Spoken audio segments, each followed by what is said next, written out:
ሰራዊት ትግራይ ንሩባ ተከዘ ሰጊሩ ቦታታት ተቆጻጺሩ ክብሉ ሓይልታት ገበት መሬት ትግራይ ከሲሶም ዕላማት ወፍሪ ንወልቃይት ሑመራ ሙሉእ ንምቁጻር እዩ ክብሉ እውን ዋይታ ጀሚሮም ኣለዉ። ኣብ ምዕራብ ትግራይ ዘሎ ሓድሽ ምዕባለ ብቐዳምነት እንምልከቶ ዛዕባ ክኸውን እዩ። ላዕለዋይ ቤት ምክሪ ጉዳያት እስልምና ኢትዮጵያ ኣብ ትግራይ ኣብ ልዕሊ ሙስሊም ተምሃሮ ይፍጸመሎ ንዝበሎ ኣድልዎ ወቂሱ።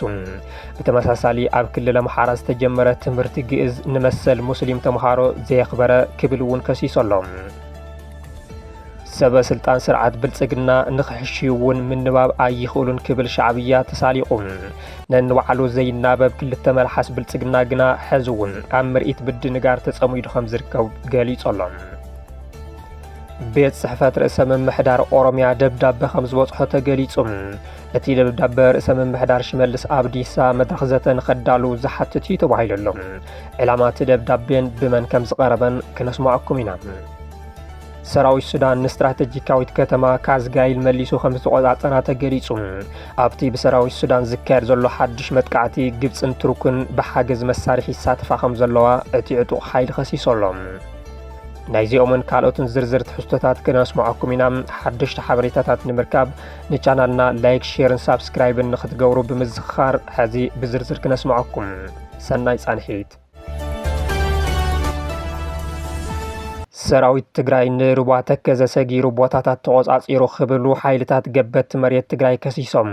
ዕላማቲ ወፍሪ ንወልቃይት ሑመራ ሙሉእ ንምቁጻር እዩ ክብሉ እውን ዋይታ ጀሚሮም ኣለዉ። ልሳናት እቲ ንመሬት ትግራይ ወሪሩ ዝርከብ ሓይሊ ኣምሓራ ኣብዚ ሰሙን ክልተ ኣጀንዳታት እናጋውሐ ዝቐነየ ኮይኑ እቲ ሓደ ንሳቶም ሓይሊ ሕወሓት ኢሎም ዝጸውዕዎ ሰራዊት ትግራይ ንሩባ ተከዘ ሰጊሩ ዝብል እዩ። ካብ ኣሃዱታት ሰራዊት ትግራይ ሓንቲ ዝኾነት ብኮማንደር ሓጎስ እትምራሕ ኣሃዱ ካብ 6 ሕዳር ጀሚሩ ንሩባ ተከዘ ሰጊራ ኣብ ከባቢ ገዳም ዋልድባ ከም ዝበጽሐት ድማ ሓቢረን ኣለዋ ልሳናት ወረርቲ ሓይልታት ኣምሓራ። እታ ካብ ደብረ ኣባይ ከም ዝተበገሰ ዝተነገረላ ኣሃዱ ንሩባ ተከዘ ሰጊራ ንጣብያታት ማይ ተኽሊት፣ ማይ ሓሙሲት፣ ኣንበሳ መቃብር፣ ዓዲ ኮሎ ንምሓስ ልእኽቶ ዝተውሃባ ከም ዝኾነ እውን ጠቒሰን። ዕላማ ናይቲ ምውፋር ናብ ዞባ ወልቃይት ጸገዴ ሰቲት ሑመራ እናበሉ ዝጽውዕዎ ንዘለዎም መሬት ዞባ ምዕራብ ትግራይ ሙሉእ ንምቁጻር ከም ዝኾነ ዝገለጹ እቶም ወረርቲ ሓይልታት ቅድሚ እቲ ኣሃዱ ምስጋራ ምልሻታት ናይቲ ከባቢ ቀዲሞም ከም ዝኣተዉ ይኸሱን። ሰራዊት ትግራይ ኣትይዎን ኣብ ዝበልዎን ከባቢታት ድማ ጥሪት ሓረስቶት እቲ ከባቢ ሓርዱ ከም ዘለዉ ዝተለመደ ጸለመኦም የቃልሑ ኣለዉ። እቲ ካልኣይ ኣጀንዳ ናይዚ ሰሙን ወረርቲ ሓይልታት ኣምሓራ ዋርድያ ተከዘ ኢሎም ዝሰየምዎ ዕጡቕ ሓይሊ ይጠናኸር ምህላው ብምፍካርን ጉራን ምግዋሕ እንትትከውን ዳርጋ ኩሉ ብዝበሃል መልክዑ ንኽስልጥንን እንተነኣሰ መሰረታዊ ናይ ምትኳስን ዓርስኻ ምክልኻልን ስልጠናታት ንኽወስድ ይግበር ከም ዘሎ እናተገለጸ እዩ። እዚ ተጋሩ ካብ ሩባ ተከዘ ንኸይሰግሩን ግዝኣት ትግራይ ንሓዋሩ ንምግባትን ብሰራዊት ፌደራል እናተሓገዘ ስልጥን ዘሎ ሓይሊ ንዝመፀ ዝኾነ ሓይሊ ናይ ምምካት ብቕዓት ከም ዘለዎ እውን ይገልጽ ኣሎ። እዚ ኩሉ ናይቲ ወራሪ ሓይሊ ዝበሃል ሰብ ንኽስልጥን ዝግበረሉ ዘሎ ምክንያት ድማ ሰራዊት ትግራይ ናብ ምዕራብ ትግራይ እንተኣትዩን እንተተቆጻጺሩን ሰላማዊ ነባሪ መሲልካ ኣብ ልዕሊኡ ተግባር ራዕዲ ንምፍጻምን እቲ ከባቢ ንኸይረጋጋዕ ንምግባርን ዝዓለመ ከም ዝኾነ ተሓቢሩ ኣሎ። ንሕገ መንግስታዊ ግዝኣት ትግራይ ብሓይሊ ገቢቱ ካብ መትከላት ውዕል ፕሪቶርያ ወጻኢ ዕጡቓት ዘሰልጥንን ዝውድብን ዘሎ መንግስቲ ፌደራል ነቲ ዘይሕጋዊ ምሕደራ ተኺሉ ዘሎ ገበነኛ ጉጅለ በጀት ከይተረፈ ከም ዝሰልዐሉ እናተገለጸ ይርከብ። ቀዳማይ ሚኒስትር ኣብይ ኣሕመድ ኣብ ዝሓለፈ ኣብ ፓርላማ ተረኺቦም መንግስቲ እኮ ክሳብ ሕዚ ንወልቃይት በጀት መዲቡ ኣይፈልጥን፣ እዚ ድማ ጌጋ እዩ ብምባል ሕዚ ግና ንወልቃይት ብወገን ክልል ኣምሓራ በጀት ከም ዝመድብሉ ምግላጾም ዝዝከር እዩ። እዚ ድማ እቲ ንባዕል ዋርድያ ተከዘ ኢሉ ምስ ብልጽግና ኮይኑ ንትግራይን ኤርትራን ንምውጋዕ ዝዳሎ ዘሎ ሓይሊ ምናልባት እውን ውግእ እንተተጀሚሩ ንስልጣኑን ጥቕሙን ኢሉ ክሳብ መወዳእታ ንምቅላስ ዝዓለመ እዩ። ስርዓት ብልጽግና ኣብ ዝሓለፈ እውን ሰራዊት ትግራይ ናብ ክልል ዓፋር ኣትዩ ብምባል ከሲሱ ዝነበረ ኮይኑ ነቲ ሕዚ ብወልቃይት ገጽ ዝቐረበ ክሲ ብግዜያዊ ምምሕዳር ይኹን ብሕወሓት ዛጊድ ዝተባህለ ግብረ መልሲ የለን። ኣብ ኢትዮጵያ ይኹን መላእ ቀርኒ ኣፍሪካ ደማውን መዕነውን ኩናት ዳግም ከይውላዕ ሕብረት ኣውሮፓ ፖለቲካውን ቁጠባውን ጸቕጢ ንኽገብር ጻውዒት ቀሪቡ። ኣብ ኣውሮፓ ዝመደብሩ ካውንስል ዲፕሎማቲክ ኣድቮኬሲ ትግራይ ናብ ኩለን ኣባል ሃገራት ሕብረት ኣውሮፓ ዝጸሓፈ ቁሉዕ ደብዳቤ ከም ዝገለጾም ኢትዮጵያ ኣብ ቀልቀል ማዕነዋይ ኩናት ትርከብ ክብል ኣጠንቂቑ። ኣብቲ ደብዳቤ ኣብ ቀረባ እዋን ብመንግስቲ ኢትዮጵያ ዝተፈጸመ ደብዳብ ድሮን ብሸርሒ ንስምምዕ ፕሪቶርያ ንምጥሓስ መንግስቲ ኢትዮጵያ ዝስዕቦ ዘሎ መንገዲ ዝጥቀ ዝጥቀሞ ዘሎ ቋንቋ ከም ኣብነት ኣስፊረሎም ካብዚ ብተወሳኺ ናይ ውክልና ዕጡቋት ሓይልታት ብምውፋር ዝፍጽሞ ዘሎ መጥቃዕቲ ብሚልዮናት ንዝቁጸር ህዝቢ ትግራይን መላእ ህዝብታት ቀርኒ ኣፍሪካን ኣብ ሻቆሎት ኣውዲቕዎ ከም ዝርከብ ዝገለጸ እቲ ካውንስል መንግስታት ሃገራት ሕብረት ኣውሮፓ ነዚ ጉዳይ ህጹጽ ፍታሕ ኣብ ምድዳይ ኣቕልቦ ሂቡ ንክሰርሕ እውን ጸዊዑሎም ስርዓት ብልጽግና ነቲ ሙሉእ ብምሉእ ድሌት ኢትዮጵያ ዘሳኺዕ ብምባል ዝጀሃረሉ ዝነበረ ውዕሊ ፕሪቶሪያ ጎዚዩ ንኸይትግበር ምግባሩ ከይኣክል እቲ ውዕሊ ኣብ መንጎ ውልቀ ሰባት ዝተፈጸመ ኣምሲሉ ምቕራቡ ክንደየናይ ሕርፋን ዳግማይ ኩናት ከም ዘለዎ ዘርኢ ዝብሉ ብዙሓት እዮም ቀዳማይ ሚኒስትር ኣብይ ኣሕመድ ንፓርላማ መብርሂ ኣብ ዝሃብሉ እዋን እቲ ውዕሊ ምስ ኣይተ ጌታቸው ጀነራል ጻድቃንን ኣሰፋ ብርሃን ከም ዝተፈራረሙ ብምሕባር ንሳቶም ዘይተዛረቡ ነቲ ውዕሊ ዘይፈልጥ ይፈጸም ክብል ምስምዑ ዝወለደት ያንከላስ ዝሓቆፈት ኣዶ ይመስላ ከም ዝበሃል ይኽብሉ ምሕጫጮም ዝከር እዩ ካብዚ ንላዕሊ ኣብ ከባቢ ወሰን ትግራይን ዓፋርን ደብዳብ ድሮን ዝፈጸመ ስርዓት ብልጽግና ድሕሪ እዚ ህወሓት መንግስቲ ፌደራል ነቲ ውዕሊ ብዕሊ ከም ዘፍረሶ ዕላው ገይሩ እዩ ህወሓትን ብልጽግና ነንባዕሎም ይካሰሱ ኣብ ዘለውሉ እዋን ኩናት ዳግማይ ደጊሱ ትግራይ ማእኸል ጥፋት ንኸይትከውን ዝተፈላለዩ ክልላውን ዓለም ለኻውን ትካላት ብኣጉ ጠጠው ኢሉ ውዕሊ ፕሪቶሪያ ሙሉእ ንሙሉእ ንኽትግበር ይጽውዑ ኣለዉ ካውንስል ዲፕሎማቲክ ኣድቮኬሲ ትግራይ እውን ናብ ኣስታት 27 ኣባል ሃገራት ሕብረት ኣውሮፓ ቁልዕ ደብዳቤ ብምጽሓፍ እቲ ዝድብን ዘሎ ሓደጋ ኩናት ከይሰረበ ንምግታእ እተን ሃገራት ንኽረባረባ ጸዊዑሎም ላዕለዋይ ቤት ምክሪ ጉዳያት እስልምና ኢትዮጵያ ኣብ ትግራይ ኣብ ልዕሊ ሙስሊም ተምሃሮ ይፍጸመሎን ዝበሎ ኣድልዎ ወቂሱ ብተመሳሳሊ ኣብ ክልል ኣምሓራ ዝተጀመረ ትምህርቲ ግእዝ ንመሰል ሙስሊም ተምሃሮ ዘየኽበረ ክብል ከሲሶሎ ላዕለዋይ ቤት ምክሪ ጉዳያት እስልምና ኢትዮጵያ ትማሊ ኣብ ዘውፅኦ መግለጺ ኣብ ክልል ትግራይ ገለ ኣብያተ ትምህርቲ ሙስሊም ተምሃሮ ብሰንኪ እስላማዊ ኣከዳድነን ንልዕሊ 2 ዓመት ካብ መኣዲ ትምህርቲ ኣብ ዝተኣገዳሉ እዋን ሚኒስተር ትምህርቲ ነተን ተምሃሮ ናብ ትምህርተን ንኽምለሳ ዝኾነ ይኹን ጻዕሪ ከም ዘይገበረ ነቂፉ እቲ ቤት ምክሪ ሂጃብ ተኸዲነን ናብ ቤት ትምህርቲ ምኻደን ሕገ መንግስታውን ሃይማኖታውን መሰል ምዃኑ ብምግላጽ ሚኒስተር ትምህርትን ገለ ትካላት ትምህርትን ሙስሊም ብሰንኪ ኣከዳድነኦም ካብ ኣብያተ ትምህርቲ ምስጓብ ብቕልጡፍ ደው ንኽብል ጸዊዑሎም ኣብ ትግራይ ኣብ ዝተወሰነ ኣብያተ ትምህርቲ ኣኽሱም ሙስሊም ደቂ ኣንስትዮ ተምሃሮ ሂጃብ ተኸዲነን ናብ ቤት ትምህርቲ ንኸይኣትዋ ብምኽልካለን ፈተና 12 ክፍሊ ዘምለጠን ከም ዝነበራ ክግለጽ ጸኒሑ እዩ እተን ተምሃሮ ሂጃብ ተኸዲነን ንኽመሃራ ንኽፍቀደለን ቤት ፍርዲ ትግራይ ወሲኑ እኳ እንተነበረ ንፈተና ዘቕምጠን መለለይ ካርድያ እዋን ክበጽሐለን ብዘይምኽኣሉ ጸገም ተፈጢሩ ከም ዝነበረ እውን ቢሮ ትምህርቲ ትግራይ ኣብቲ እዋን ገሊጹ ምንባሩ ይዝከር ኣብቲ እዋን ቢሮ ትምህርቲ ነቲ ጸገም ንምፍታሕ ጻዕርታት ይገብር ከም ዘሎ ብምሕባር እቲ ጉዳይ ፖለቲካዊ መልክዕ ንኽሕዝ ምግባር ግና ግቡእ ከም ዘይኮነ ገሊጹ ነይሩ እዩ ኣብ ኣኽሱም ኣብ ልዕሊ ሙስሊም ደቂ ኣንስትዮ ዝበጽሐ በደል ስዒቡ ኣቦታት መራሕቲ ሃይማኖት እስልምና ከይተረፉ ዝተረኸብሉ ሰልፊ ተቃውሞ ኣብ መቐለ ተኻይዱ ምንባሩ ዝዝከር እዩ ላዕለዋይ ቤት ምክሪ ጉዳያት እስልምና ኢትዮጵያ ቢሮ ትምህርቲ ክልል ኣምሓራ ዝወሰነ ውሳነ እውን ዝተቃወሞ ኮይኑ መሪሕነት ሙስሊም ከይተወከሰ ሙስሊም ተምሃሮ ብሓይሊ ግእዝ ንኽመሃሩ ምውሳኑ ፍጹም ቅቡልነት ከም ዘይብሉ ገሊጹ እቲ ቤት ምክሪ ቢሮ ትምህርቲ ክልል ኣምሓራ ኣብ ልዕሊ እቲ ውሳነ ስጉምቲ መእረምታ ንኽወሰድ እውን ጸዊዑሎም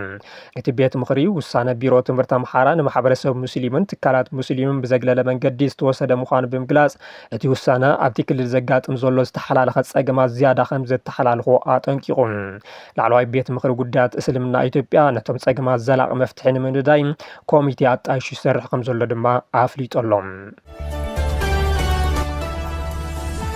سب سلطان سرعة بلسقنا نخشيون من نباب أيخولن كبل شعبية تساليقهم ننوعلو زي النابب كل التمال حسب بلسقنا قنا حزون أمر إيت مد نقار تسميدو خمز ركب قليسون مغور وارك آلات بلسقنا شعبيان أب ترزي أبزوز حلو بزوان شعبية أطيعو ملسي أمها بستسأمد خوينون أوش تسمون تراح بمنيستر حاوريتو أبيلو خلت صحوف وزيع لهم أبز حلف حاموس بلسقنا بمنيستر قدات وصاي أبيلو نبا حبر سب دبلوماسي أبزهو مبرهي اتين خلت عامتا زقصل أجندا خوينات كاب بفوتيتن بجدن لعلاوي مبصح نابك أي بحري زبل فقرام أبزي سومن ناب عرس مكل خال زبل استلاسة لسقام قامش جارو منيستر حبريتا يمانا قبل مسكال جليسوم أبصبحتي بمنيستر قدات وصاي منيستر جيدون تيموثيوس بإنجليزية استسمع مدرسة عبم حاد العلوي جنرال سراويت إثيوبيا نتم وشت أو عطقات قدفنا بمبال نحنا نزعبي الأخطو إنا ندال زلنا بمبال صحتها راي بحري بلسقنا دقي ممرقا قصم بمقلاص ሓደ ግዜ ኣደራድሩና ካልእ ግዜ ድማ ንላዕላውነት ዝዳፈሩ መግለጽታት ምውጾም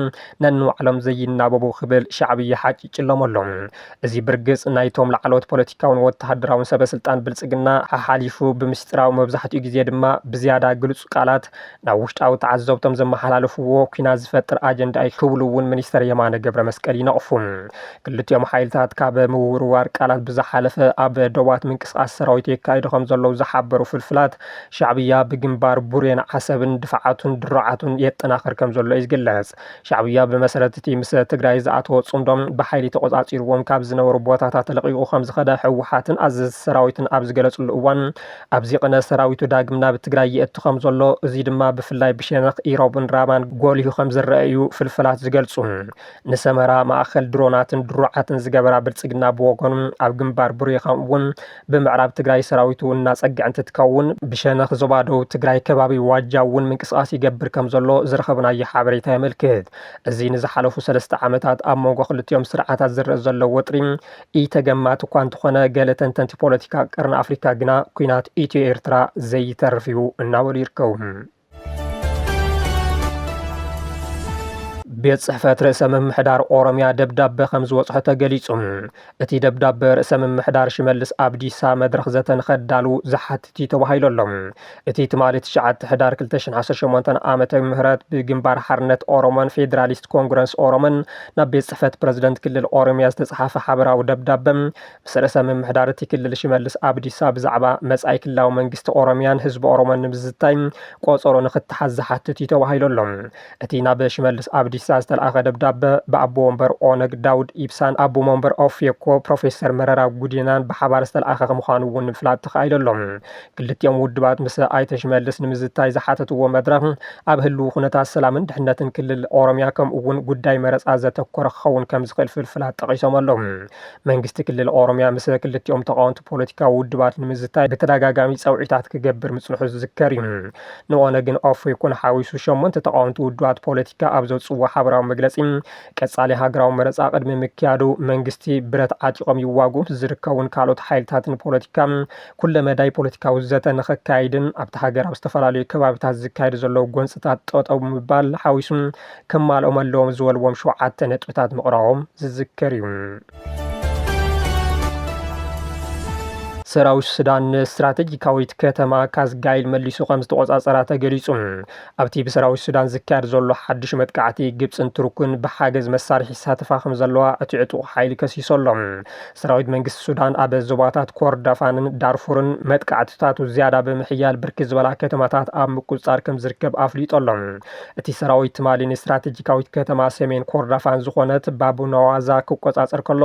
ኣብ ዞባ ዳርፉር እትርከብ ከተማ ካማልስ ንምሓዝ እውን ኣብ ሓያል ውግእ ከም ዝርከብ ዕላው ገይሩ።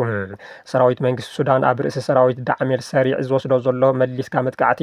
ብድሮናት ሃገራት ግብፅን ቱርክን ተሰኒ ይካየድ ምህላው እውን ይንገር ኣሎ። ዛጊድ ድማ ዒላማታት ዳዕሜል ሰሪዕ ምዃነን ዝተነጸረ ኣብ ከተማታት ኤልፋሻር፣ ኤልኦቦይድ፣ ባራ ብሓያል ደብዳባት ድሮን ሰራዊት መንግስቲ ሱዳን ይናወፃ ምህላውን ዝተፈላለዩ ጸብጻባት የመልክቱ። ብሕቡራት ዓረብ ኤሚሬትስ ተሓጊዙ ንከተማ ኤልፋሻርን ከባቢያን ተቆጻጺሩ ዝጸንሐ ኣዛዚ ሰራዊት ዕጡቕ ጉጅለ ዳዕሜል ሰሪዕ ሌተናንት ጀነራል መሐመድ ሓምዳን ዳጋሎ ሄሜቲ ሃገራት ግብፅን ቱርክን ካብዚ ኩናት ክስሕባ ጸቕጢ ክግበረለን ናብ ዝተፈላለዩ ሃገራት ምሕጽንታ የስምዕ ኣሎም። እዚ ኣብ መንጎ ሰራዊት መንግስቲ ሱዳንን ዳዕሜል ሰሪዕን ዝግበር ዘሎ ኩናት ነቲ ብኣሜሪካን መሓዙታን ዝቐረበ ጻውዒት ምቁራጽ ተጻብኦ ዕሽሽ ብምባል እዩ ዝቕጽል ዘሎ።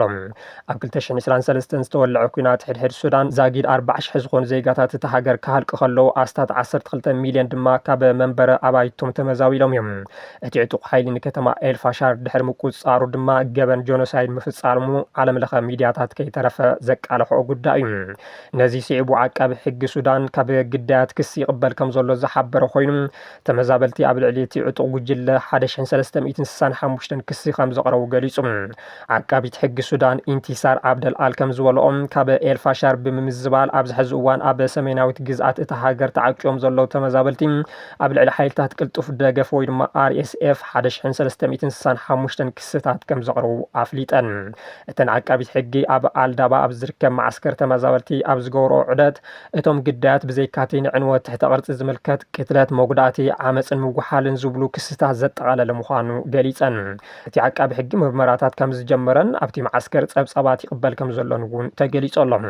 ትካላትና ዝኾነ ይኹን ጉዳይ ክምርምራን ነብሲ ወከፍ ካብ ሕጊ ወፃኢ ዝኾነ ሰብ ካብ መቕፃዕቲ ንኸየምልጥ ክቐፅዓን ዓቕሚ ኣለዎን ኢለን ኣለዋ እዚ ዓቃቢ ሕጊ ዝሃበሩ ኢቶም ድሕርቲ 14 ሕዳር ብባይቶ ሰብኣዊ መሰላት ሕቡራት ሃገራት ኣብ ርእሰ ከተማ ግዝኣት ሰሜን ዳርፉር ኤልፋሻር ኣብ ልዕሊ ሲቪላት ዝፍፀም ገበን ንምፅራይ ኣህጉራዊ ተልእኾ ሓቂ ንምፍላጥ ዝወሰዶ ውሳነ እዩ ተባሂሉሎም ንሎሚ 10 ሕዳር 2018 ዓመተ ምህረት ዝሓዝናዮም ዜናታት ነዚኦም ይመስሉ ነይሮም። ስለዝተኸታተልኩምና ብምስጋን ኣብዚ ክንፍለየኩም ሰናይ መዓልቲ